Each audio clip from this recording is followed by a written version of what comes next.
Blood relation शायद, और अच्छा हाँ, सीरीज से पहले, ब्लड रिलेशन से पहले, कोडिंग डिकोडिंग से पहले, काउंटिंग ऑफ फिगर्स, यही थे शायद। हाँ, वही चीज देखेंगे अपन कि आज पढ़ना क्या है।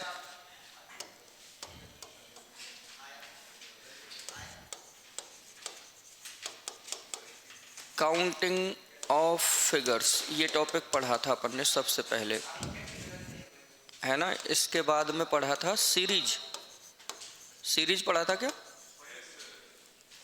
और फिर या सीरीज से पहले कोडिंग डिकोडिंग था, कोडिंग, और इसके बाद था सीरीज, सीरीज के बाद था क्लॉक, और फिर था कैलेंडर। अच्छा, ब्लड रिलेशन भी था, है ना, ठीक है, ये इनसे पहले था। इसके अलावा एक बार देख लो कि और भी कोई टॉपिक करवा दिया है क्या।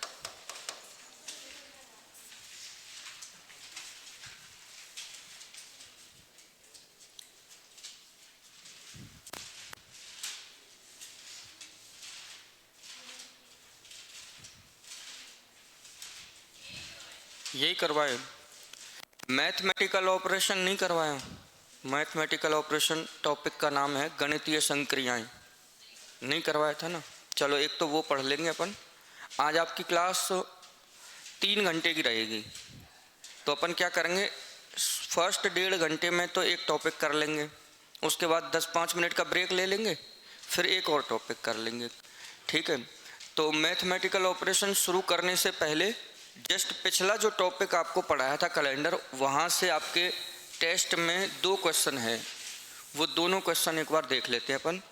क्वेश्चन है आपका एक तो 186 नंबर, क्वेश्चन नंबर 186 इन 400, यानी 400 लगातार वर्ष में।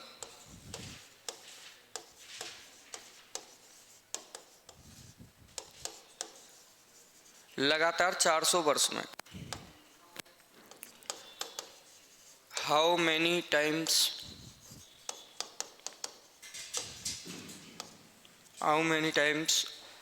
विल 29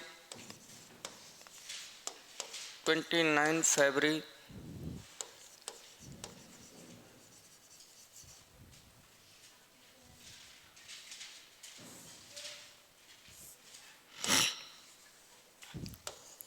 यानी कि लगातार 400 साल में कितनी बार 29 फरवरी आएगी, है ना। वैसे तो ये क्वेश्चन था 29 तारीख कितनी बार आएगी, ये था क्वेश्चन, है ना, जिस हिसाब से इसमें ऑप्शन दिए हैं, पर नन ऑफ दीज भी लिखा है।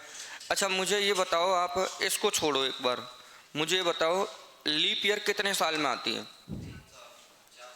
4 साल में एक बार, 8 साल में 2 बार, 12 साल में 3 बार, 16 साल में 4 बार, 20 साल में 5 बार। लेकिन आप लीप ईयर की पहचान कैसे करते हैं, 4 का भाग देकर के। 4 का भाग पूरा पूरा जाएगा तो लीप ईयर, और नहीं जाएगा तो नॉर्मल ईयर। 4 का भाग जाएगा तो लीप ईयर, और नहीं जाएगा तो नॉर्मल ईयर। लेकिन सेंचुरी की पहचान करते हैं तो 4 का नहीं, कितने का भाग देते हैं, 400 का। बताया था ये मैंने आपको कि अगर आप पहचान कर रहे हैं 2008 की, तो आप इसमें 4 का भाग दो, 4 का भाग पूरा पूरा जाएगा, मतलब ये लीप ईयर है। और अगर जैसे अभी 2025 चल रहा है, 2025 लीप ईयर है या नॉर्मल ईयर, इसमें 4 का भाग देंगे, भाग नहीं जाएगा, यानी कि ये नॉन लीप है, नॉर्मल ईयर है, ठीक है। पर आपको 1700 की पहचान करनी है, 1600 की पहचान करनी है, तो आप भाग कितने का देंगे, 400 का। नियम वही है कि 400 का भाग पूरा पूरा नहीं जाए तो नॉन लीप सेंचुरी, सेंचुरी है ना ये, इसलिए ये ईयर है इसलिए 4 का भाग दे रहे हैं। ये सेंचुरी है, सेंचुरी किसको बोलते हैं, ऐसे साल जो 100 साल में आए, तो ये सेंचुरी है 1700, इसलिए इसमें 400 का भाग देंगे। नहीं जाएगा तो नॉन लीप सेंचुरी, और अगर 400 का भाग जाएगा तो लीप सेंचुरी। बताया था मैंने, फिर से समझना। मैं ये कह रहा हूँ 4 साल में एक बार लीप ईयर आती है। 4 साल में कैसे पता चला? देखो जैसे 2004 लीप है तो नेक्स्ट लीप कब आएगी? 2008। फिर उसके बाद लीप कब आएगी? फिर उसके बाद लीप कब आएगी? फिर उसके बाद लीप कब आएगी? अच्छा अब समझना कितने कितने साल में लीप आ रही है। इसीलिए तो लीप ईयर की पहचान के लिए भाग देते हैं कितने का। अब लीप सेंचुरी की बात कर रहे हैं, लीप सेंचुरी की बात कर रहे हैं, तो सेंचुरी का पता कैसे चला? लास्ट की 2 डिजिट 0 है, यानी 100 साल पूरे हो गए। तो इसकी पहचान के लिए 400 का भाग, 400 का भाग जाएगा, लीप सेंचुरी है। 1700 में 400 का भाग जाएगा क्या? नहीं, नॉन लीप सेंचुरी। 1800 में जाएगा क्या? बोलो 400 का भाग। देखो 4 का भाग 18 में दे के देख लो। 4 चौके 16, 4 पंजे 20, नहीं गया। 1900 में देखो जाएगा। 2000 में, अब आप समझना, ध्यान से समझना, 1600 के बाद लीप सेंचुरी कब आई है और 2000 के बाद कब आएगी? 1600 और फिर 2000 और फिर 2400, फिर अब ध्यान से सुनना और मुझे बताना लीप ईयर कितने कितने साल में आ रही है। इसलिए लीप ईयर की पहचान के लिए भाग कितने का देते हैं। और लीप सेंचुरी कितने साल में आ रही है? 400। 1600 के बाद 2000, 2000 के बाद, यानी कितने कितने साल में आ रही है। इसलिए हम 400 का भाग देते हैं। ठीक है, तो लीप ईयर की पहचान के लिए 4 का भाग, लीप सेंचुरी की पहचान के लिए 400 का भाग। अब उस चीज को ध्यान में रखते हुए आप मुझे ये बताना कि 100 साल में कितनी लीप ईयर आएंगी। 100 साल में कितनी लीप ईयर आएंगी? अभी तो मैंने बोला लीप ईयर 4 साल में आती है ना, जैसे कि 2004, 2008, 2012, 2016, ऐसे करके हम अगर देखें तो मैं कहूँ 100 साल में कितनी लीप ईयर आएंगी। अब एक तरह से देखा जाए तो 100 में 4 का भाग दे दिया, 25, सही है ना। लेकिन ये आंसर गलत है। रीजन क्या है समझना। अभी पहली बात तो हमें ये पता ही नहीं है कौन सी 100 साल है, लेकिन मैं कहूँ कि 1601 से 1700 तक की है। बोलो 100 साल हुई कि नहीं? यहाँ पे हो गई। अब इसमें 25 लीप नहीं आएंगी, देखना 24 ही आएंगी। आप कहोगे जब 4 साल में 1 है, 8 साल में 2 होंगी, 12 साल में 3 होंगी, 16 साल में 4 होंगी, तो 100 साल में 4 का भाग दे तो 25 होनी चाहिए ना। नहीं, क्यों? क्योंकि यहाँ एक सेंचुरी पड़ रही है और ये सेंचुरी लीप है या नॉन लीप है? बोलो नॉन लीप है। तो लीप कब तक पड़ेंगी? केवल 1601 से और 1696 तक ही पड़ेंगी, 1696 तक। बोलो, क्योंकि 1696 के बाद में ये लीप आ रही है क्या? नहीं आ रही। तो लीप तो भले ही 1601 से 1700 तक पूछी है, लेकिन 1700 तो लीप है ही नहीं। लीप तो केवल 1696 तक रहेंगी, यानी 1601 से 1696 तक 96 साल हुई। 96 साल में 4 का भाग दिया तो 24 ही लीप हुई। अब मुझे बताओ 1601 से 1696 तक लीप कितनी आ रही है? पर 1696 के बाद लीप आ रही है क्या? नहीं आ रही। तो फिर 1601 से जितनी 1696 तक है उतनी ही 1601 से 1700 तक उतनी ही रहेंगी, क्योंकि 1700 खुद लीप है ही नहीं। हाँ, 100 साल में लीप 25 होनी चाहिए, पर यहाँ पे 25 होंगी क्या? नहीं होंगी। यहाँ 100 साल में 24 ही होंगी। अब इस क्वेश्चन का आंसर आएगा समझना। 100 साल में 100 कौन सी साल, वो मैं बता के चल रहा हूँ। 1601 से 1700 तक बोला 24 लीप है। रीजन समझ गए? 1700 लीप नहीं है क्योंकि 400 का भाग नहीं जाता। अब मुझे फिर बताओ 1701 से 1800 तक कितनी लीप होंगी? क्योंकि 1701 से 1796 तक की लीप है, 1800 लीप सेंचुरी है ही नहीं।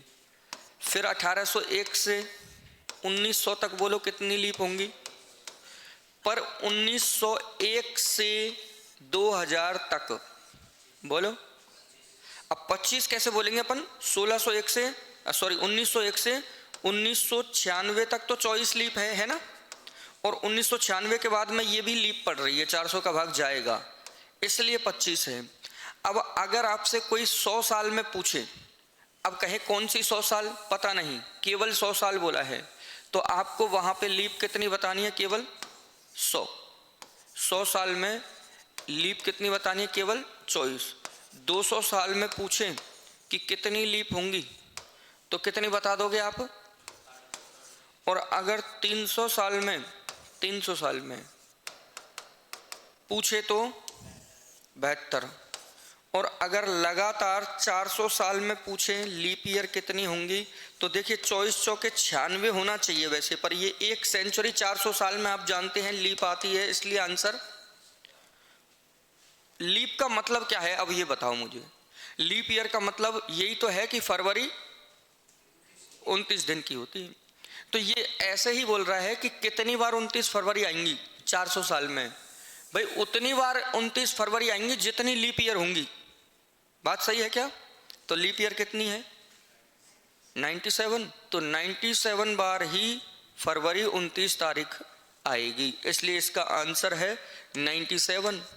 97 टाइम्स। ठीक है, अब आंसर देखते हैं अपन ऑप्शन में। तो इसमें 4497, 4597, 4400 इस तरह से दिया और एक दिया नन ऑफ दीज। तो इसका आंसर हमें लिखना है नन ऑफ दीज। क्या आंसर शीट में नन ऑफ दीज कर रखा है या ऑप्शन ए कर रखा है? नहीं पता? हाँ नहीं, आपने तो नहीं किया, पर वो आंसर शीट तो देते होंगे ना, आंसर तो बताते होंगे कि किस क्वेश्चन का आंसर। तो क्या था आंसर उसमें?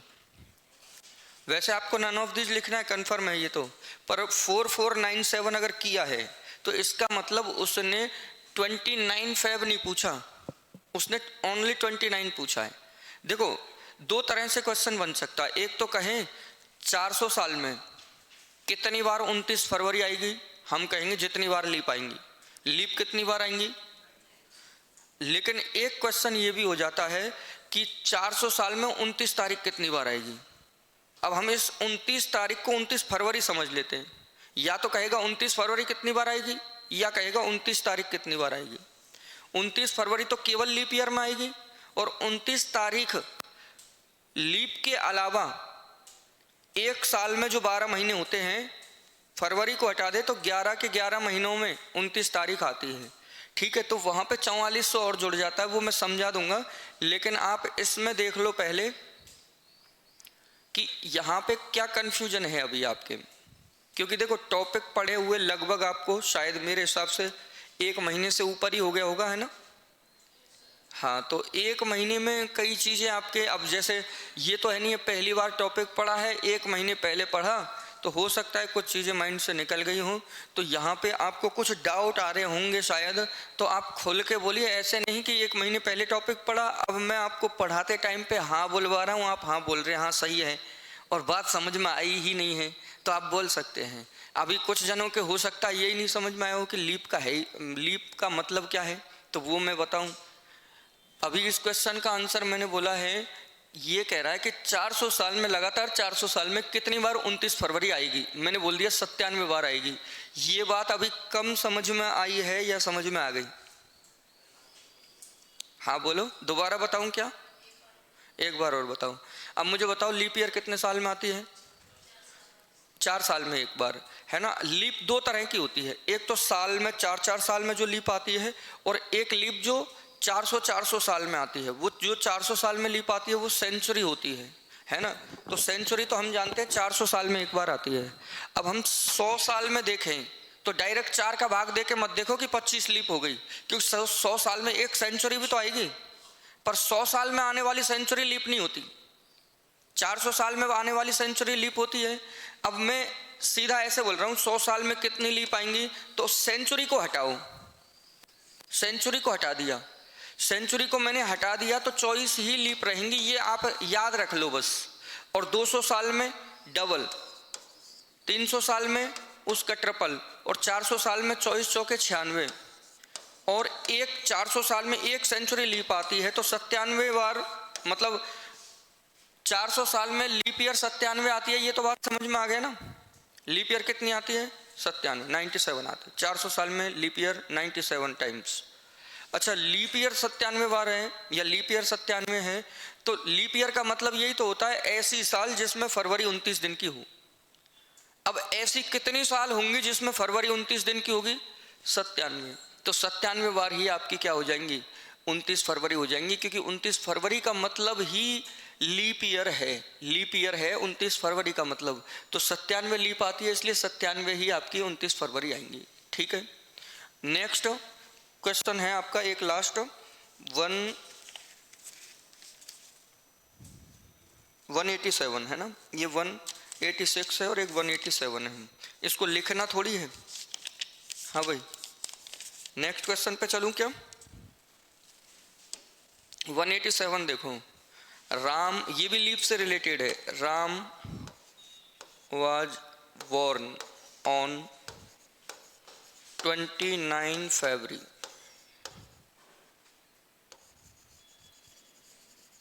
1896 up to 29 February 1908. How many birthday did he celebrate? यानी कि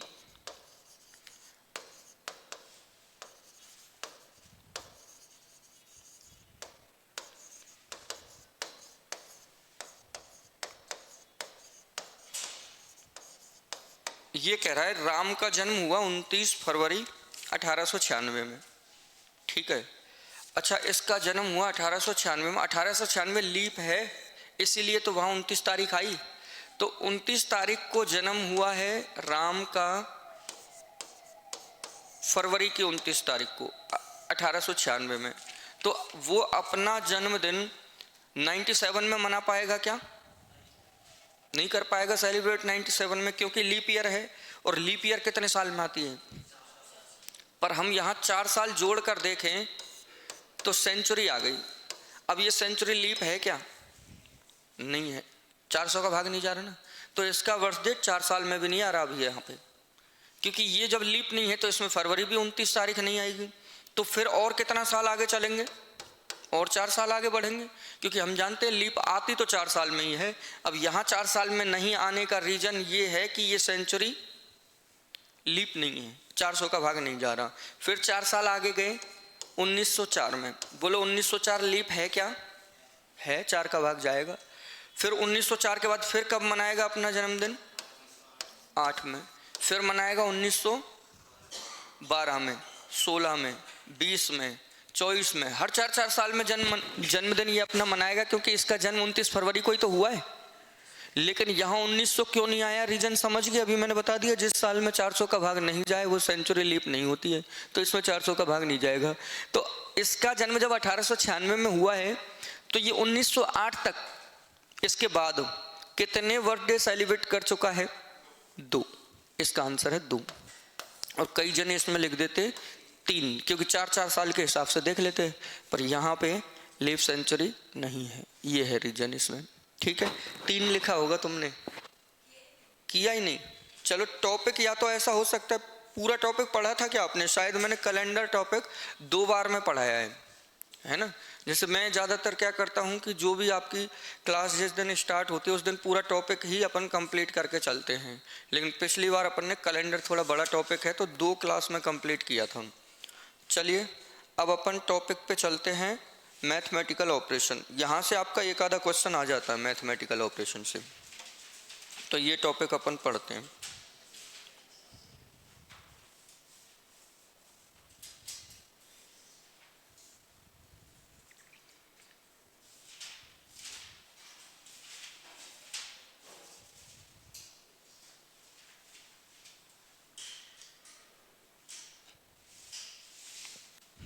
चलो, लिखना टॉपिक का नाम। बहुत अच्छा टॉपिक है, वैसे नॉर्मल सा ही टॉपिक है ये।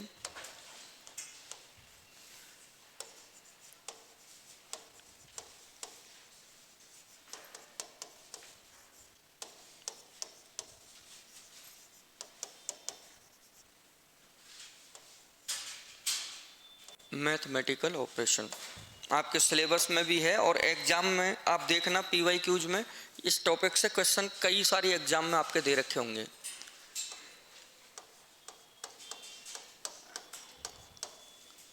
गणितीय संक्रियाएं।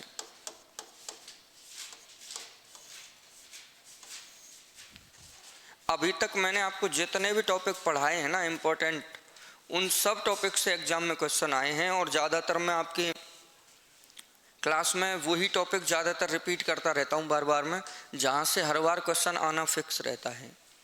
अभी आप में से किसी ने कोई एग्ज़ाम वगैरह दिया है क्या? कोई भी एग्ज़ाम नहीं दिया किसी ने भी? चलिए कोई नहीं। बाकी आप जैसे एग्ज़ाम नहीं दिया कोई बात नहीं, पर वो जो एग्ज़ाम हो चुकी वो दे सकते हैं आप अब भी, PYQ सॉल्व करके, MCQs लगा करके, है ना। तो क्या कह रहे हो? मैंने अभी ये बोला था कि हम 2 टॉपिक पढ़ेंगे आज। एक तो मैथमेटिकल ऑपरेशन 1.5 घंटे में कंप्लीट हो जाएगा। उसके बाद उसके बाद डायरेक्शन का ही नंबर है ना। उसके बाद डायरेक्शन ही पढ़ेंगे। और इससे पहले जितने भी टॉपिक पूछे हैं पढ़ाए हैं मैंने, जैसे ब्लड रिलेशन आता है ना क्वेश्चन, वहाँ से भी MCQs में देखना आप। आपके एक तो ब्लड रिलेशन है, कोडिंग डिकोडिंग है, क्लॉक या कैलेंडर दोनों में से कोई एक, या तो क्लॉक से या फिर कैलेंडर से, दोनों से नहीं पूछता, एक से ही पूछता है। और इसके अलावा काउंटिंग फिगर है और एक मैथमेटिकल ऑपरेशन है। अब मैथमेटिकल ऑपरेशन आप में से कितने जनों ने पहले से पढ़ रखा है? किसी ने नहीं पढ़ रखा? तो आप याद कीजिए अपनी 8वीं क्लास को, 8th क्लास को, है ना। बस ऐसा लगेगा कि पढ़ रखा है। यानी 8th क्लास में हम सीखते हैं, 7th या 8th क्लास में सीखा था हमने तो, कि कोई भी इक्वेशन जो दे रखी है, कोई भी इक्वेशन जो दे रखी है उसको सॉल्व कैसे करते हैं। सॉल्व कैसे करते हैं मतलब मैं आपसे बोल रहा हूँ कि कोई इक्वेशन में डिवाइडेशन भी है, मल्टीप्लिकेशन भी है, एडिशन भी है, सब्सट्रैक्शन भी है। तो उनमें से पहले क्या सॉल्व करना है? क्या करना है? नहीं, वो तो आ जाएगा और आ जाएगा अभी तो, है ना। मतलब क्या सॉल्व करना है मैं तो ये पूछ रहा हूँ। डिवाइडेशन, है ना। अच्छा, उसके बाद में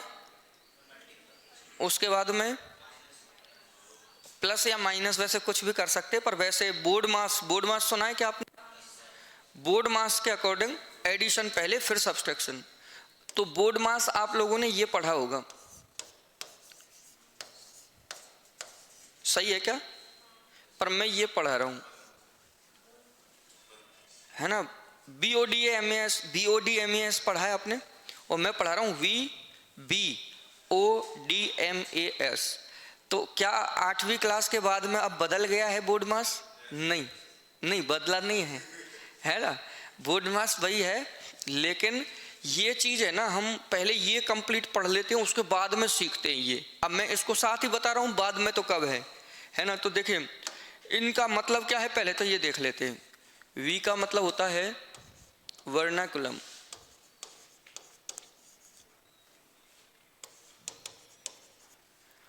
और B मतलब ये तो जानते होंगे आप, हाँ, ब्रैकेट्स।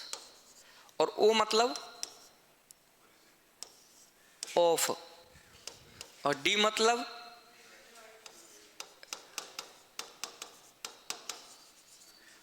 और हाँ M मतलब मल्टीप्लेक्शन या, और A मतलब, और S मतलब सब्सट्रैक्शन। अच्छा, इसमें ये तो आप जानते थे, है ना। अब मैं इसमें और क्या बता रहा हूं आपको कि डिवाइजन पहले है, उसके बाद मल्टीप्लिकेशन, एडिशन और सब्सट्रैक्शन। पर इनसे भी पहले क्या सॉल्व होता है? ऑफ। ये ऑफ क्या है? ऑफ का मतलब तो वैसे का होता है ना, का। इस का को गुणा के रूप में ही हल करते हैं हम, गुणा के रूप में। अब आप कहोगे गुणा तो मल्टीप्लिकेशन है ना, बिल्कुल मल्टीप्लिकेशन भी गुणा है, पर ये कौन सा वाला गुणा है? क्रॉस वाला गुणा। तो क्रॉस वाले गुणा को तो हम डिवाइजन के बाद में, और का वाले गुणा को डिवाइजन से पहले सॉल्व करते हैं।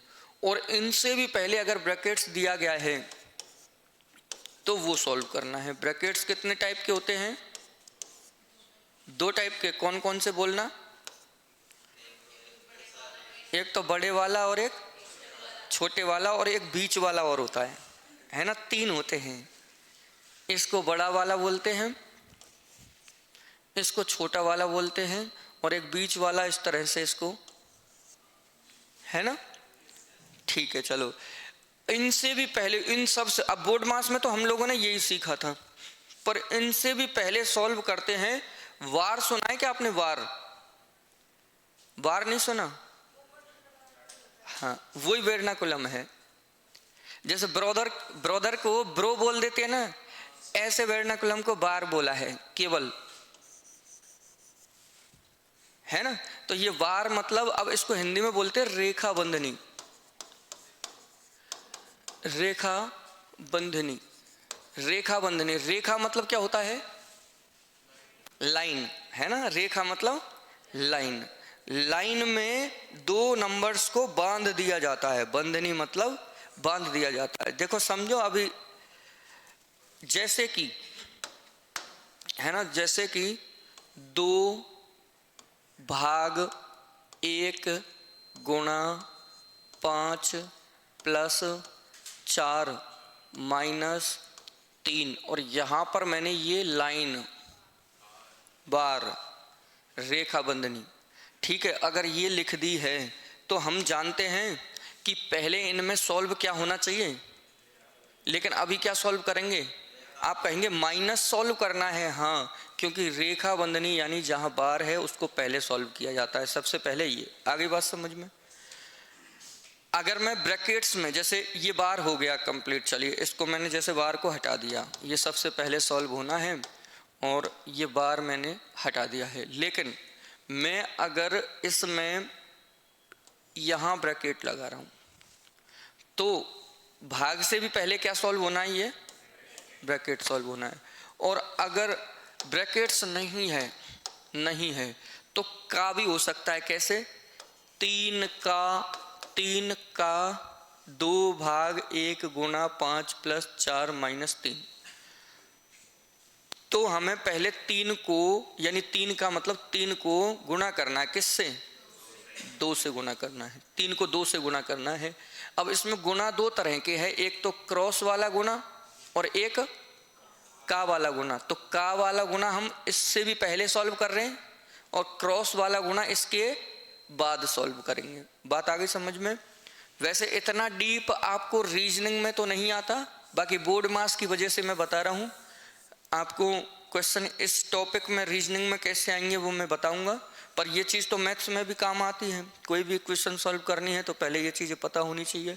तो अगर आपको पता है तो अच्छी बात है, नहीं पता है तो लिख लीजिए, फिर क्वेश्चन देखेंगे अपन।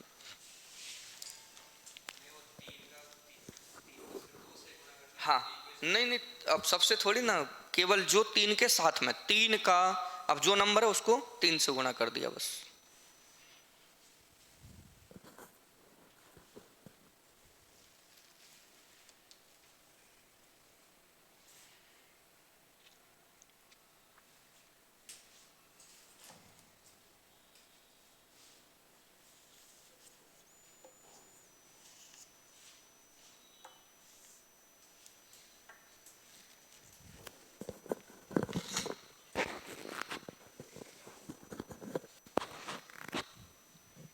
इतने स्टूडेंट है क्या आपकी क्लास में?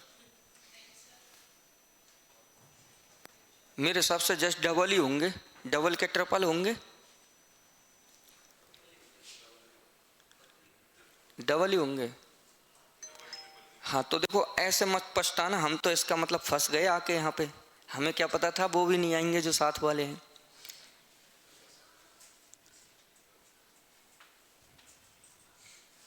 क्योंकि आप में से जब भी मैं रीजनिंग की क्लास, जब भी क्लास लेने आता हूँ तो कुछ चेहरे मुझे हर बार नए ही मिलते हैं,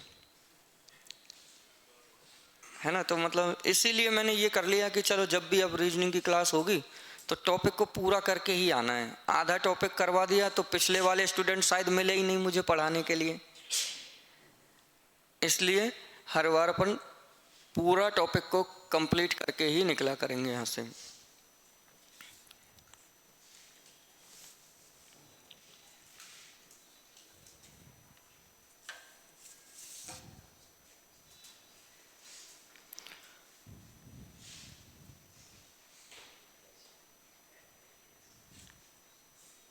जैसे आप बोल रहे थे ना अभी कि टेस्ट में भी है इस टॉपिक का क्वेश्चन, है ना, तो यहाँ पे जिस तरह से क्वेश्चन दिया है ना एग्जाम में, थोड़ा अलग तरीके से दिया जाता है। अभी यहाँ कैसे दिया है देखो, लिख लिया क्या ये? देखो यहाँ पे कैसे क्वेश्चन दिया है आपके टेस्ट पेपर में कि bracket question number 194, 48 divided by 8 into 3 plus 2 is equal to question mark, ऐसे दिया है क्वेश्चन। वैसे तो मैं ये कहूँगा कि ये रीजनिंग का नहीं है, ये मैथ्स का क्वेश्चन है। रीजनिंग का कब होता है? जब इसमें थोड़ा सा और कुछ चेंज किया जाता है। अभी तो आप इसमें आंसर निकाल पा रहे होंगे। ब्रैकेट सॉल्व करिए, वैल्यू कितनी हो गई, कितनी हो गई वैल्यू? ब्रैकेट सॉल्व करो, 8 का भाग 48 में कितनी बार जाएगा? 6 बार। 8 6 या 48, 8 6 48, 6 बार। ब्रैकेट खत्म, फिर सिंबल है इनटू 3 प्लस 2। अब क्या सॉल्व करना है? Multiply, 6 18 plus 2, answer. ये तो आपने सबने किया होगा। अब रीजनिंग में क्या होता है, इक्वेशन तो ऐसे ही दी गई होती है, पर जो सिंबल है ना अभी डिवाइड मल्टीप्लाई प्लस, जैसा लिख रहा है वैसा सॉल्व आपने कर दिया, पर यहाँ एक इंडिकेशन और दिया जाता है और वहाँ उसमें बोला जाता है डिवाइड मतलब प्लस हो, प्लस का मतलब मल्टीप्लेक्शन हो, तो मल्टीप्लेक्शन का मतलब सब्सट्रैक्शन हो। ऐसे पहले एक इंडिकेशन होगा और फिर ये इक्वेशन होगी। तो हम क्या करेंगे, ऐसे डायरेक्ट सॉल्व नहीं करेंगे, फिर देखेंगे डिवाइड मीन्स क्या है इंडिकेशन में। अब अगर प्लस है तो हम प्लस लिखेंगे, फिर मल्टीप्लाई मीन्स माइनस है तो फिर हम इसकी जगह माइनस लिखेंगे। जो इंडिकेशन में दिया है पहले सिंबल चेंज करना है और फिर बोर्ड मास लगाना है। जैसे हमने तो इस क्वेश्चन में सीधा ही बोर्ड मास लगा लिया, पहले ब्रैकेट सॉल्व करना है, फिर मल्टीप्लाई, फिर प्लस। तो बोर्ड मास कब लगाना है? जब आप सिंबल चेंज कर लेंगे। सिंबल चेंज कैसे करेंगे? इंडिकेशन में ही दिया गया होगा। तो देखिए क्वेश्चन है जैसे कि, अब अपन इसमें क्वेश्चन देखेंगे। जो रीजनिंग में मैथमेटिकल ऑपरेशन के क्वेश्चन आते हैं आपके एग्जाम में, वो किस तरीके से आते हैं वो अपन 2-5 क्वेश्चन करके देखेंगे इसमें, है ना, और कितने तरीके से ये क्वेश्चन पूछेगा वो चीज देखेंगे।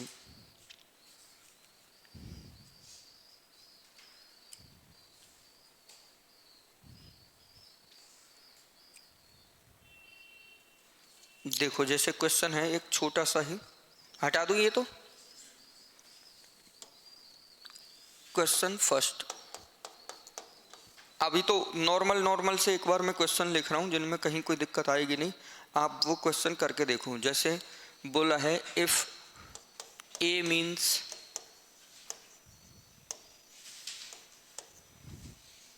Plus B means is minus, C means is division and D means is multiplication, then 18 A 12 C 6 D 2 B 5 is equal to question mark. इस तरह से क्वेश्चन आपका दिया गया होता है मैथमेटिकल ऑपरेशन में।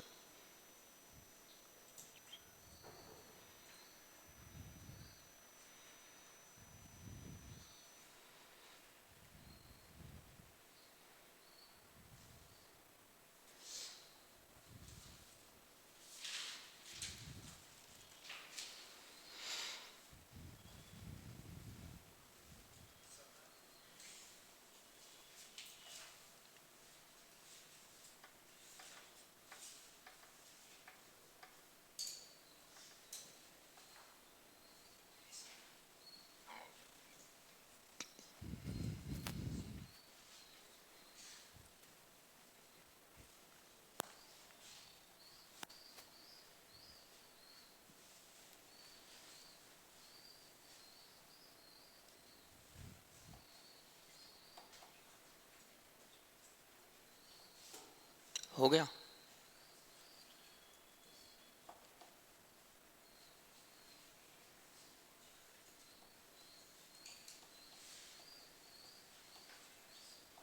हो गया सबका।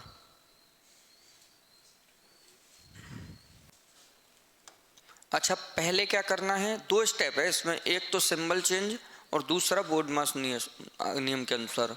तो पहले सिंबल चेंज कर रहे, ए मतलब क्या है, प्लस, हमने लिख लिया प्लस। फिर 12, सी मतलब क्या है, डिवाइड, 6, फिर डी मतलब मल्टीप्लाई, और फिर बी मतलब 5। ठीक है, पहली स्टेप ये होगी इस टॉपिक में। अब आप पहले बताओ क्या सॉल्व करोगे, डिवाइड सॉल्व कर दो, कितना है बोलो, 2। तो मतलब बाकी तो सेम आएगा है ना, बस इसका भाग 2 बार गया, 6 दूनी 12, बाकी सेम आएगा पूरा, बस केवल इस सिंबल की ही वैल्यू लिखनी है। अब बताओ क्या लिखना है फिर, 18 प्लस सेम है ये तो, 2 इंटू 2 4, माइनस 5। अब फिर बताओ प्लस, अगर आप माइनस भी करें तो कोई दिक्कत नहीं है वैसे, पर 18 4 22, माइनस 5 17। नहीं आया क्या समझ में सबके? चलो तो एक और करो इसमें।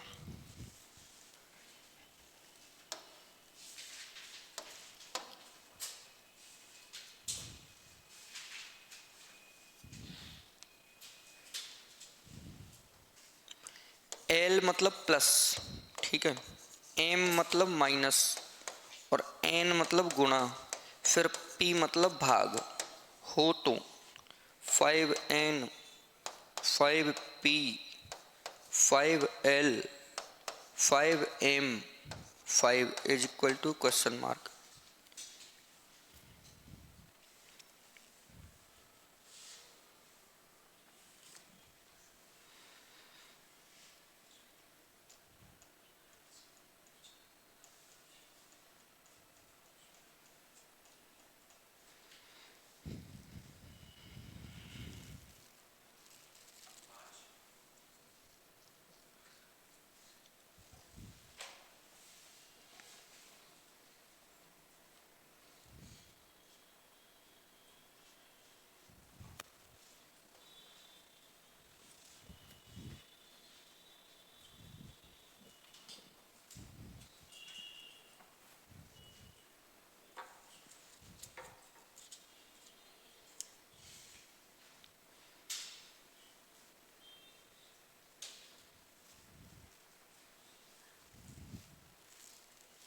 हो गया,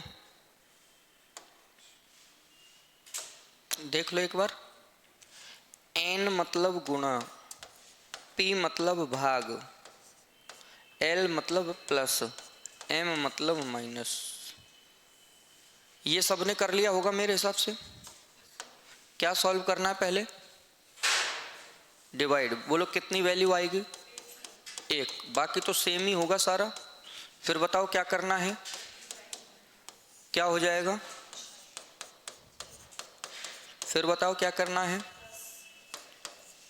वैल्यू कितनी हो गई, कहीं कोई कंफ्यूजन है? नहीं, पूरा सीक्वेंस से ही आपको मतलब हर एक सिंबल का ध्यान रखते हुए आंसर निकालने हैं। अब देखो ऐसे ही एक क्वेश्चन और करेंगे आप।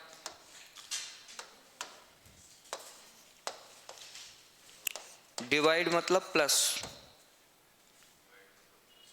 हाँ, माइनस मतलब डिवाइड, मल्टीप्लिकेशन मतलब माइनस, और प्लस का मतलब मल्टीप्लाई। ठीक है, अब एक इक्वेशन है जिसमें आपके ब्रैकेट्स वगैरह आ जाएंगे।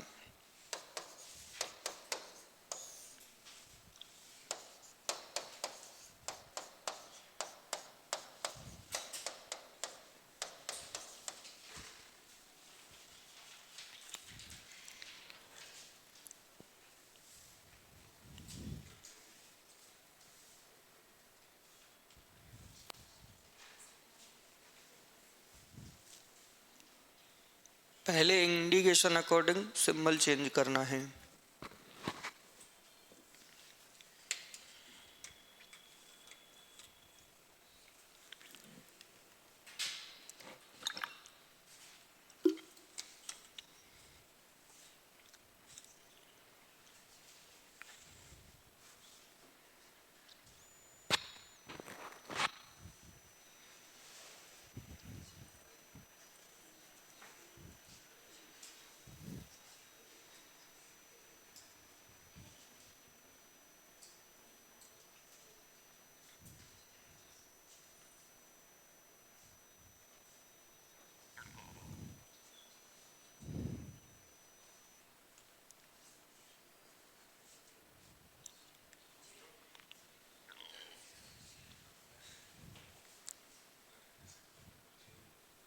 ऑप्शन 0 1 4 8। 0 भी है, 1 भी है, 4 भी है और 8 भी है।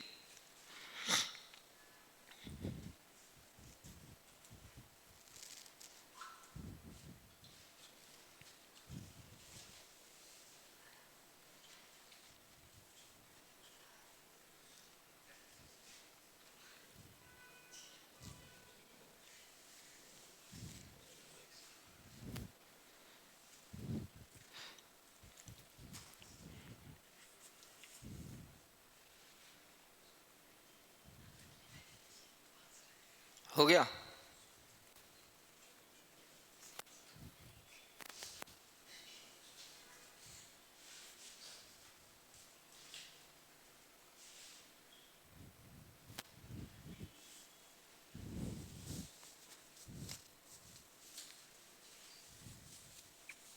हो गया? क्या आ रहा है? 0, 4 या 8 या 1, किसी का आंसर नहीं आ रहा?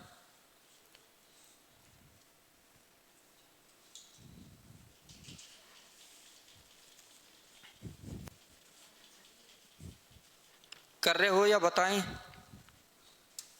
देख लो एक बार। पहले तो सिंबल चेंज कर रहे हैं हम। 36 into multiply means minus 4 bracket में, फिर माइनस का मतलब डिवाइड, फिर इनटू का मतलब माइनस, बटे 4, प्लस का मतलब गुणा, और गुणा का मतलब माइनस, फिर प्लस का मतलब गुणा, फिर भाग का मतलब प्लस। ये सिंबल चेंज तो कर लिया होगा आपने। अब देखो, पहले ऊपर जो नंबर्स है उनकी वैल्यू निकाल रहे हैं। क्या करेंगे बोलो? ब्रैकेट सॉल्व करेंगे। कितना हो गया? 36 माइनस 4। 36 माइनस 4, इधर देखो सभी। 36 माइनस 4 32, और 8 माइनस 4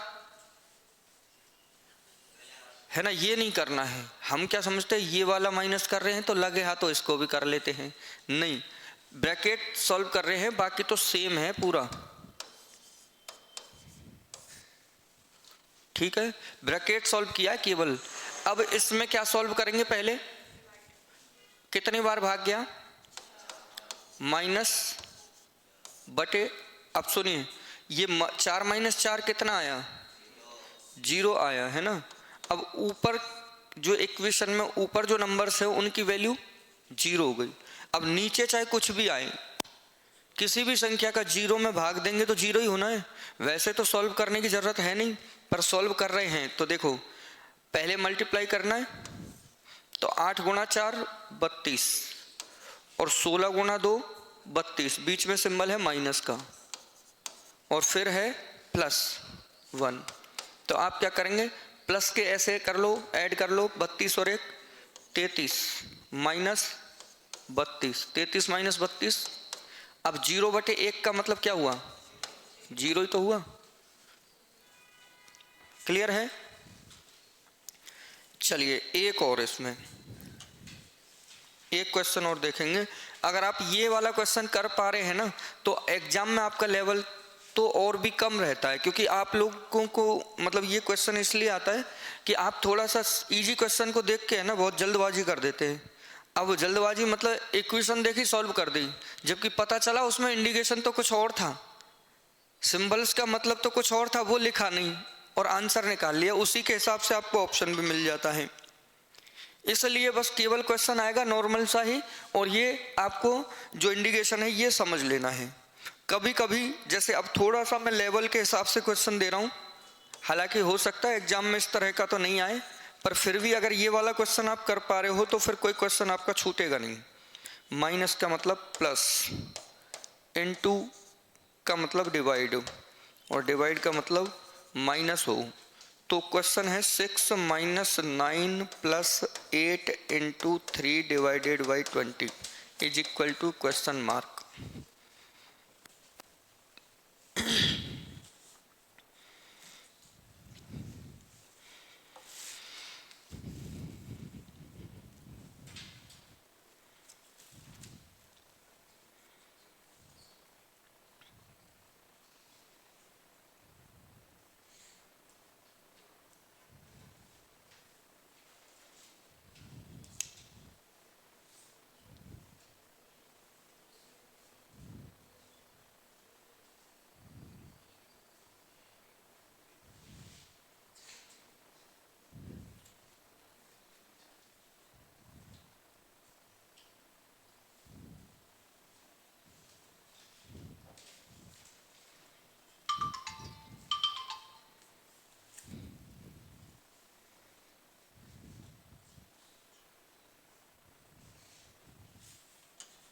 कितना आ रहा है? करो चलो, अभी पहले सिंबल चेंज करो। 9.4। अच्छा, वैसे तो ऐसा कोई ऑप्शन है ही नहीं, है ना, ऐसा ऑप्शन नहीं है इसमें, फिर भी मैं आपको ऑप्शन बता दूं।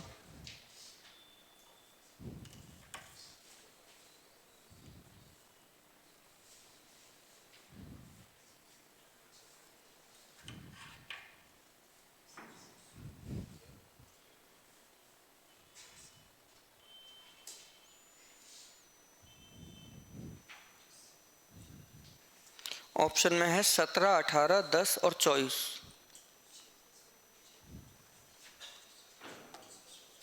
हाँ, 17, 18, 10 और 24।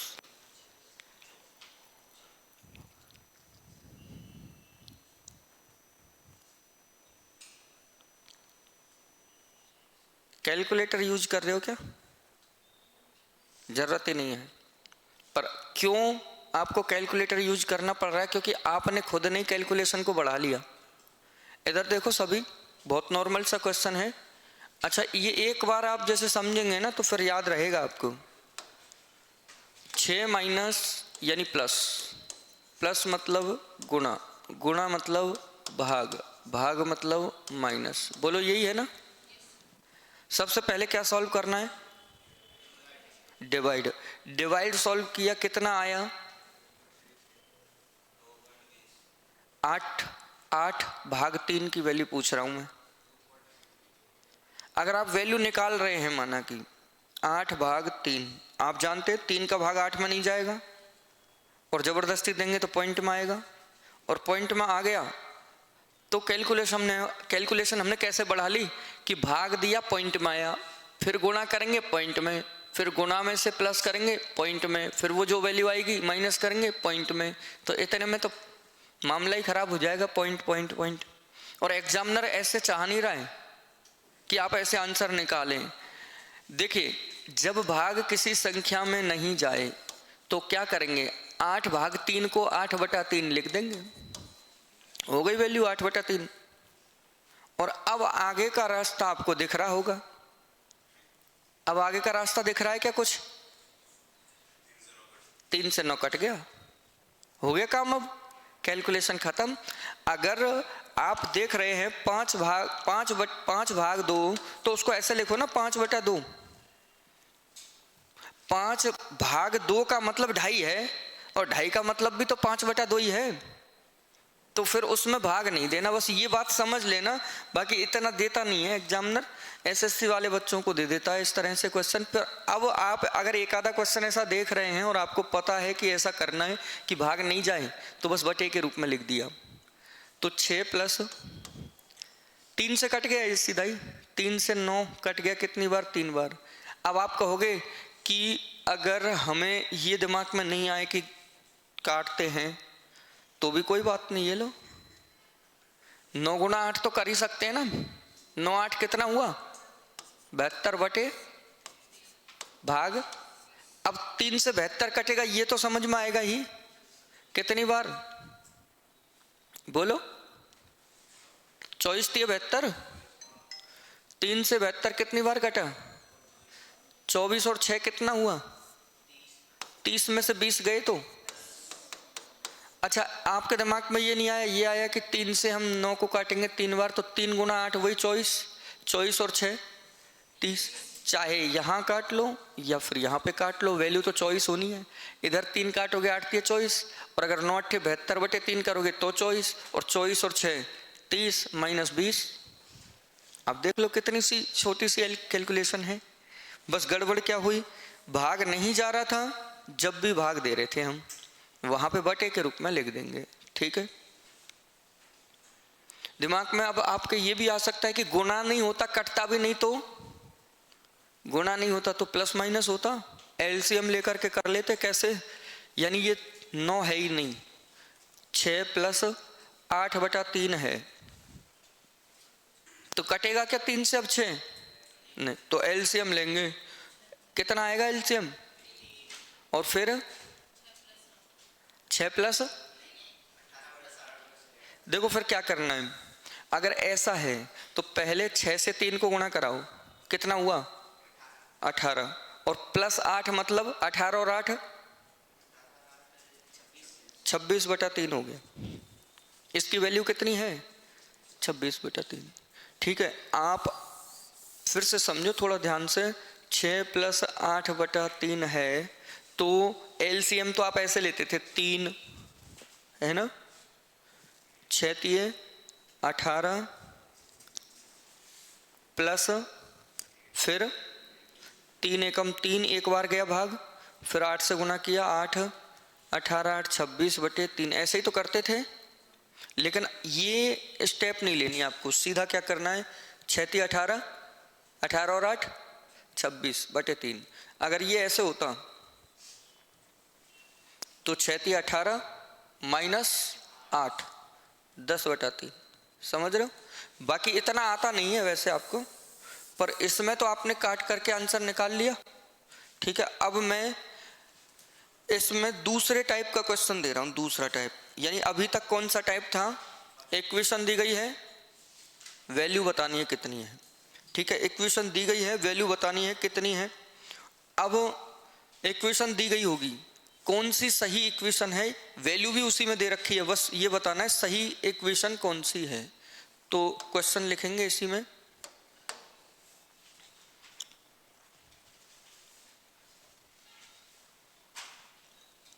माइनस मतलब डिवाइडेशन। अब ये थोड़ा सा प्रोसेस इसमें ज़्यादा होगा, थोड़ा लंबा प्रोसेस होगा, बाकी हर एक पॉइंट को क्लियर करते हुए ही आंसर निकाल सकते हैं, कोई शॉर्ट ट्रिक होती नहीं है। इसलिए आप बस ये देखो कि अगर ये इंडिकेशन है तो करेक्ट इक्वेशन कौन सी होगी, यानी सही इक्वेशन, करेक्ट इक्वेशन कौन सी होगी, यानी सही समीकरण, इक्वेशन मतलब समीकरण, सही समीकरण कौन सा है ये बताना है। तो ऑप्शन के हिसाब से देखते हैं हम इसमें, 6 + 20 - 12 भाग 7 गुणा 1 बराबर 62, 6 भाग 20 गुणा 12 प्लस 7 माइनस 1 बराबर 70। सी ऑप्शन, 6 - 20 / 12 × 7 + 7 = 57, और डी ऑप्शन में बोला नन ऑफ दीज, यानी कोई भी इक्वेशन सही नहीं है।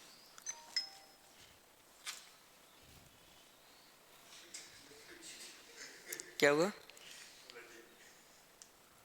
कर लो पहले आराम से।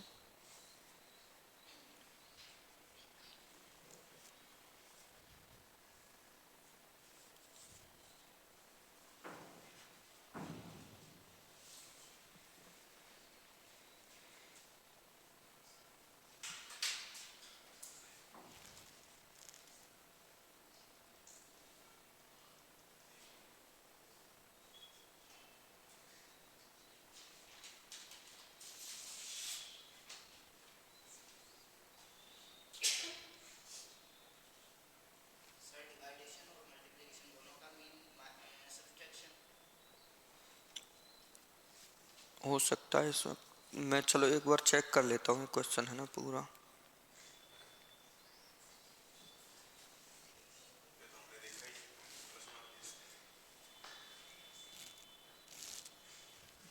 ये होगा प्लस, ये वाला लास्ट वाला प्लस होगा, मल्टीप्लिकेशन मीन्स प्लस होगा ये।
नहीं हुआ।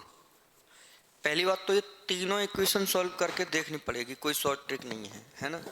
शॉर्ट ट्रिक तब बन जाएगी अपने आप ही जब आप बहुत सारी एक्सरसाइज इसमें करेंगे। अभी तो मेन पर्पज अपन को सही आंसर निकालने का है ना। एक सेकंड में इसमें एक बार मैच कर लेता हूँ, कहीं कोई गड़बड़ हो, शायद इसलिए नहीं मिला हो आपको ऑप्शन।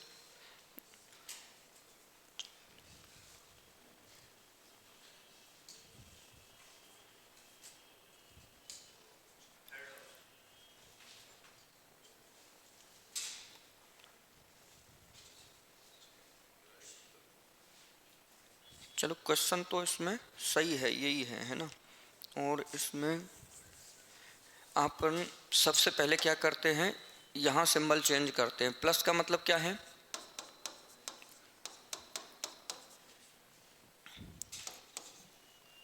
ठीक है। अब इसकी वैल्यू कितनी आनी चाहिए, 62 आनी चाहिए। तो अपन सबसे पहले इसे क्या सॉल्व करेंगे, 6 गुना 20/12 -7 + 1। 6 से 12 कट गया कितनी बार, और 2 से 20 कट गया कितनी बार, 10 बार। 10 अब माइनस कर लो भले, 10 - 7 3, 3 और 1 4, तो 62 थोड़ी है, वैल्यू 4 है। चलिए तो अगला देखो, माइनस है ना, प्लस और गुणा भाग 1, वैल्यू कितनी आनी चाहिए, 70 आनी चाहिए। सबसे पहले क्या सॉल्व करना है, एक से डिवाइड करना है ना। तो डिवाइड करो, 1 का भाग 7 में 2 कितनी बार गया, 7 बार गया ना। और फिर 7 गुना हो जाएगा 12 से, कितना हुआ बोलो, 84। मतलब आप ऐसे कर लो, 6 - 20, हाँ गुणा का मतलब क्या है, कोई बात,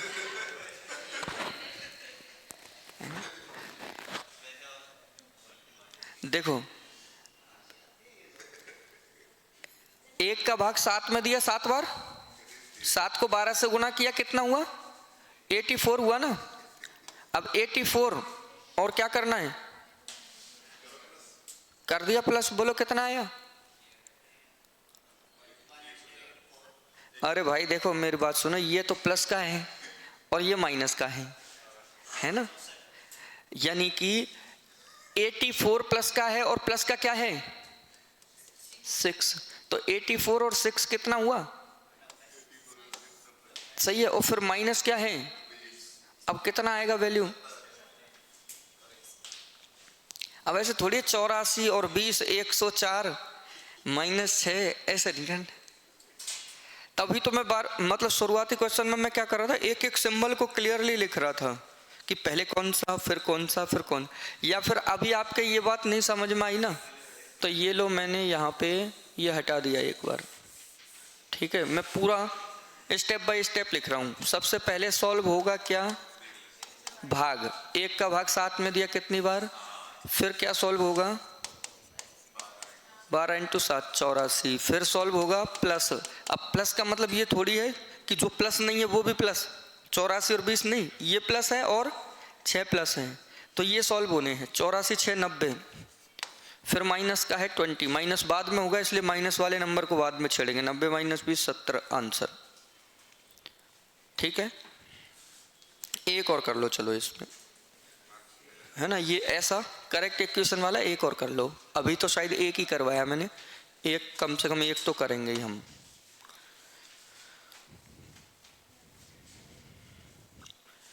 प्लस का मतलब है डिवाइडेशन, उसके बाद है मल्टीप्लिकेशन। एक सेकंड रुको पहले, प्लस का मतलब तो इसमें भाग दे रखा है ना, और भाग का मतलब है गुणा, और गुणा का मतलब है माइनस, और फिर माइनस का मतलब है प्लस, ठीक है। चलो करेक्ट इक्वेशन बतानी है, ऑप्शन ए लिख रहा हूँ, 18 भाग 6 - 7 + 5 गुना 2 = 20। ऑप्शन 20, 18 6 भाग 7 गुणा 5 माइनस 2 बराबर 18। ऑप्शन सी 18 गुणा 6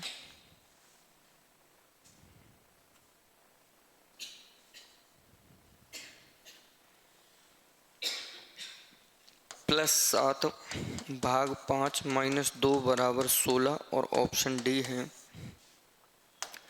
18 भाग 6 गुणा 7 प्लस 5 माइनस 2 बराबर 22। अगर ऑप्शन डी सही है तो फिर ऑप्शन ए बी सी का टाइम आपका जो वेस्ट हुआ है वो होगा ही।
करो तुम तो सभी, ऐसा नहीं है इसने बी बोला है तो तुम भी बी पे ही लग पड़े अब, है ना। सारे देख लो तुम तो, जो भी सही आ रहा है 1 बाई 1 देखो।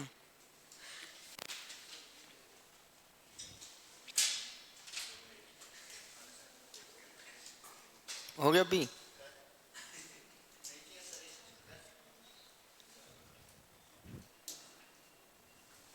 तुमने कर लिया। हाँ तो इसने समझा कि मेरा भी हो ही गया। हाँ हाँ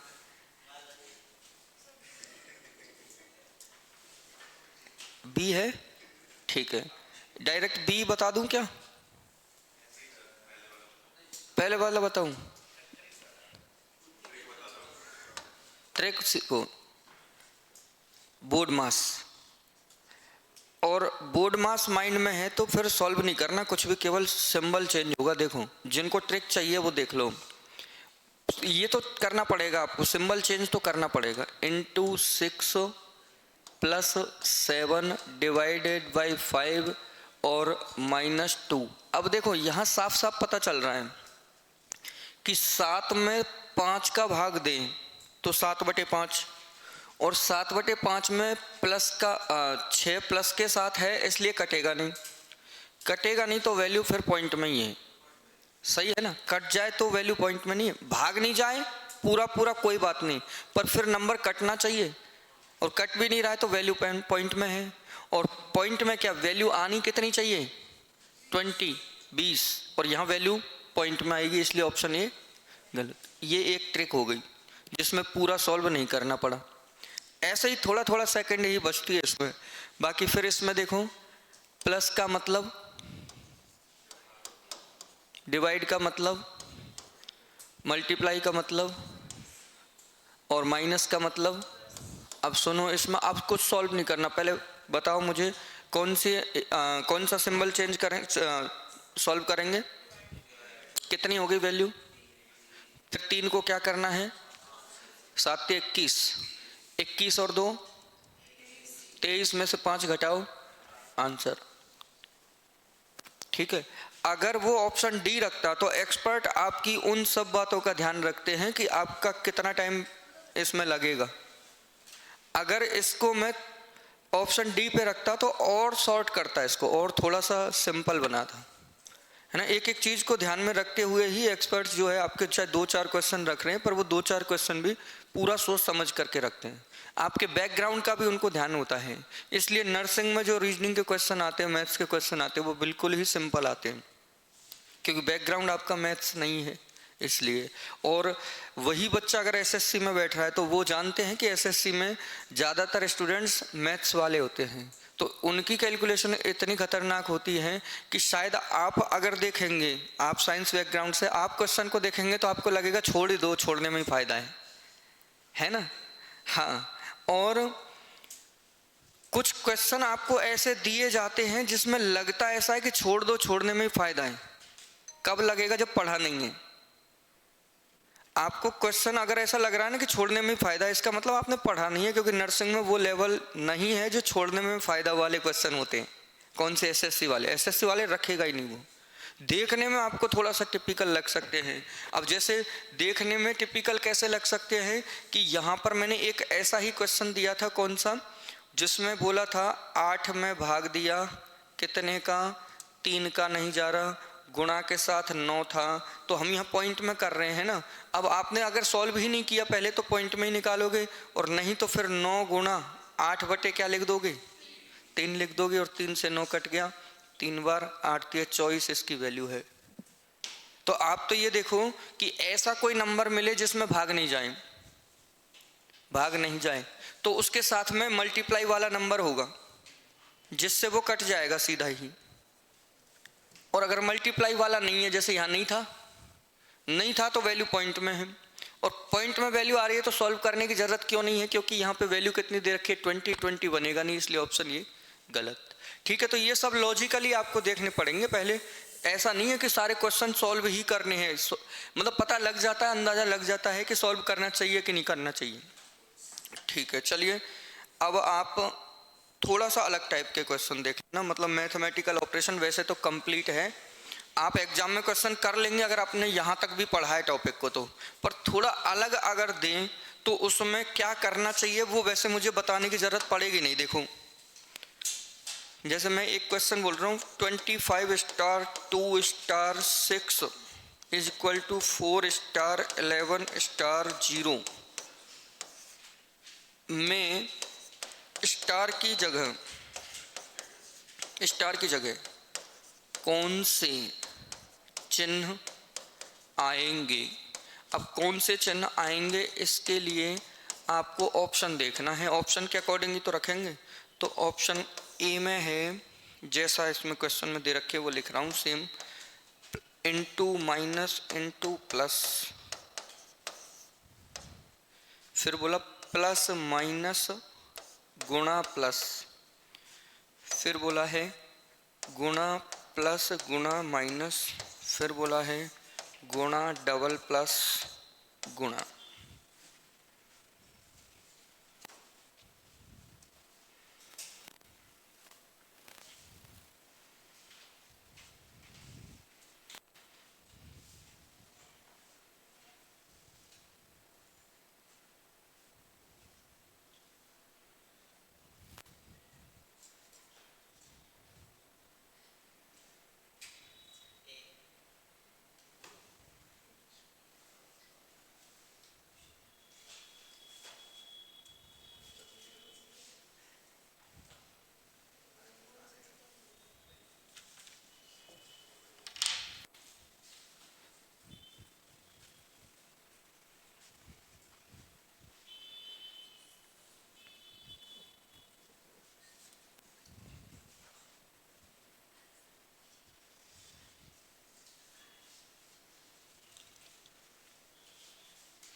मतलब अब इसमें इक्वल अगर दे रखा है तो इक्वल होना चाहिए, है ना।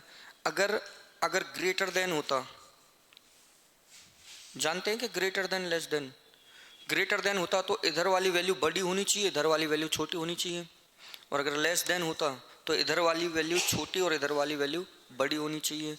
लेकिन इसमें तो इक्वल है, मतलब बराबर आनी चाहिए, है ना। तो जैसा सिंबल बोला है वैसा करना है। दो साइड है इसमें, लेफ्ट और राइट, दोनों को सॉल्व करेंगे। जिसमें सबसे पहली साइड को देख रहे हैं, स्टार की जगह क्या आना है, इनटू रख रहे हैं हम, 25 इंटू 2। फिर next minus is equal to 4, फिर नेक्स्ट इंटू 11, फिर प्लस और 0, है ना। अब इसको सॉल्व करो, कितना आ रहा है, कितना आ रहा है इसमें, बोलो। 50 और माइनस 6 कितना हुआ, बराबर 11 गुणा 4 प्लस 0, 44 बराबर 44। सही है क्या, हाँ बराबर ही है। एक और, ये क्वेश्चन पसंद आ गया तो ये क्वेश्चन है ना, तो अपने आप में ये तो आप अकेला ही है, इसी को एक बार और सॉल्व कर लेना जैसे आपको और चाहिए तो। बाकी इसमें इक्वेशन बराबर होनी चाहिए, ग्रेटर देन होता तो ग्रेटर देन होनी चाहिए। अब मुझे आप एक नेक्स्ट क्वेश्चन ये बताओ कि निम्न में से सबसे बड़ा कौन सा ऑप्शन है, यानी उसकी वैल्यू कौन सा ऑप्शन है। 2 + 2 + 2 ब्रैकेट स्क्वायर होल स्क्वायर, बड़ा ब्रैकेट, फिर स्मॉल 2 + 2, 2 + 2 का स्क्वायर और whole square. Option C 2 × 2 × 2 whole square, और option D 2 + 2 square plus 2 square whole square. इनमें सबसे बड़ा कौन है, जिसकी सबसे वैल्यू ज़्यादा है, सबसे ज़्यादा वैल्यू किसकी है ये देखना है।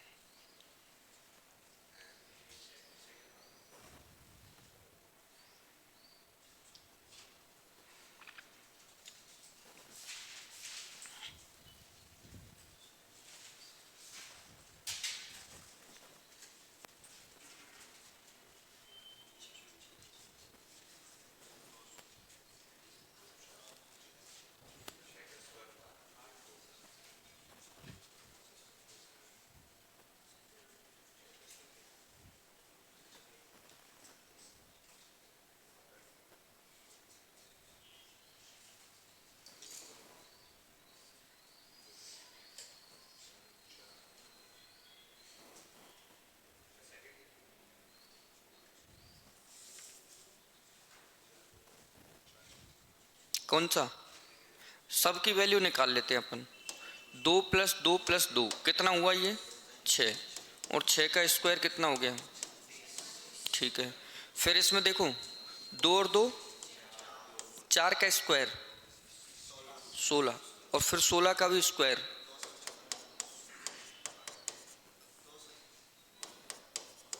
सही है। 2 और 2 4, 4 का स्क्वायर 16, 16 का भी स्क्वायर है 256। 2 × 2 × 2 कितना हुआ, और 8 का स्क्वायर, फिर 2 तो ये हो गया, फिर 2 स्क्वायर कितना हो गया 4, फिर 2 स्क्वायर और 4 का स्क्वायर, इसकी वैल्यू कितनी हो गई। तो सबसे बड़ा कौन है, ठीक है, इस तरह से हो सकता है।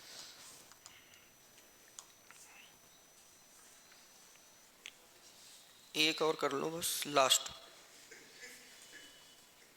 एक लास्ट।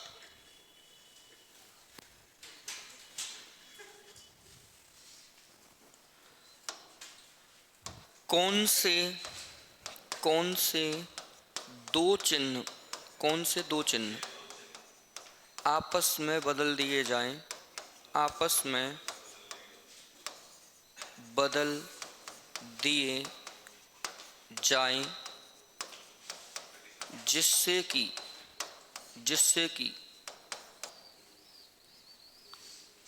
समीकरण सही हो जाए, इक्वेशन सही हो जाए, सही हो। जैसे समझना, देखो इक्वेशन तो ये है 25/5 प्लस 3 गुणा 2 माइनस 1 बराबर 0, यानी वैल्यू 0 आए। अब 0 अभी तो नहीं आएगी, सॉल्व करेंगे तो कब आएगी, जब दो सिंबल चेंज कर दिए जाए। अब दो सिंबल कौन से, तो देखो पहला तो बोला गुणा और प्लस, ये आपस में बदल दें तो वैल्यू 0 हो जाएगी क्या,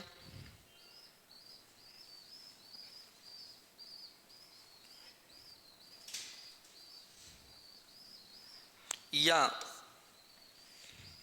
भाग और गुणा आपस में बदल दिए जाएं तो वैल्यू 0 हो जाएगी क्या, प्लस और माइनस आपस में बदल दिए जाएं तो वैल्यू 0 हो जाएगी क्या, या प्लस और भाग आपस में बदल दिए जाएं तो वैल्यू 0 हो जाएगी क्या, ये आपको देखना है। तो दो दो सिंबल आपस में, देखो समझना कैसे, जैसे ऑप्शन ए में है गुणा और प्लस, तो मतलब मैं ये कह रहा हूँ गुणा की जगह प्लस हो और प्लस की जगह लिख लो गुणा, तो वैल्यू 0 हो जाएगी क्या, नहीं तो फिर ऑप्शन बी देखेंगे, ऑप्शन सी देखेंगे, ऑप्शन डी देखेंगे।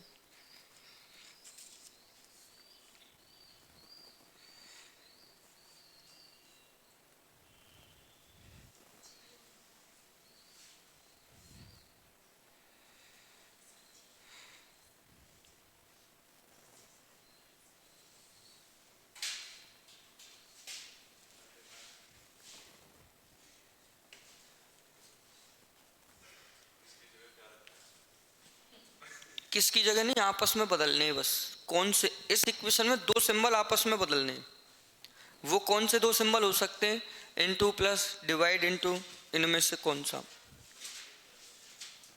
रख के देखना पड़ेगा वो।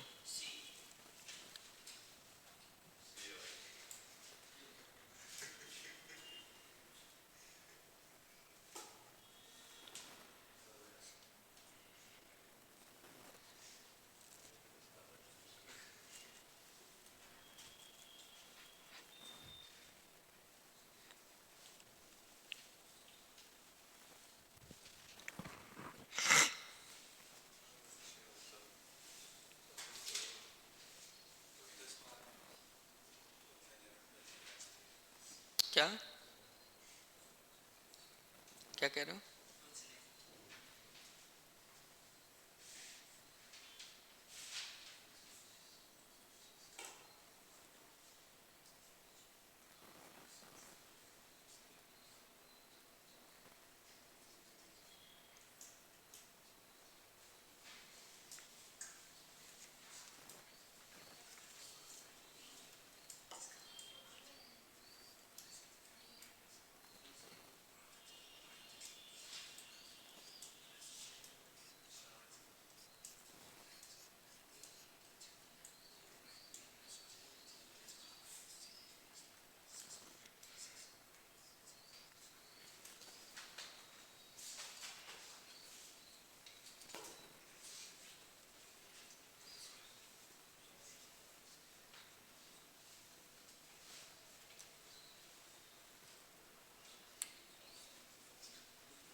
हो गया, कौन सा ऑप्शन, सी। चलो सी का मतलब तो ये हुआ कि प्लस और माइनस, ठीक है, तो मैं प्लस की जगह तो माइनस कर दूं और माइनस की जगह प्लस कर दूं, ठीक है। 25/5 यहाँ जाएगा माइनस 3 गुणा 2, यहाँ जाएगा प्लस 1 और वैल्यू आनी चाहिए, तो इसकी वैल्यू कितनी है 5 माइनस, और इसकी वैल्यू कितनी है प्लस।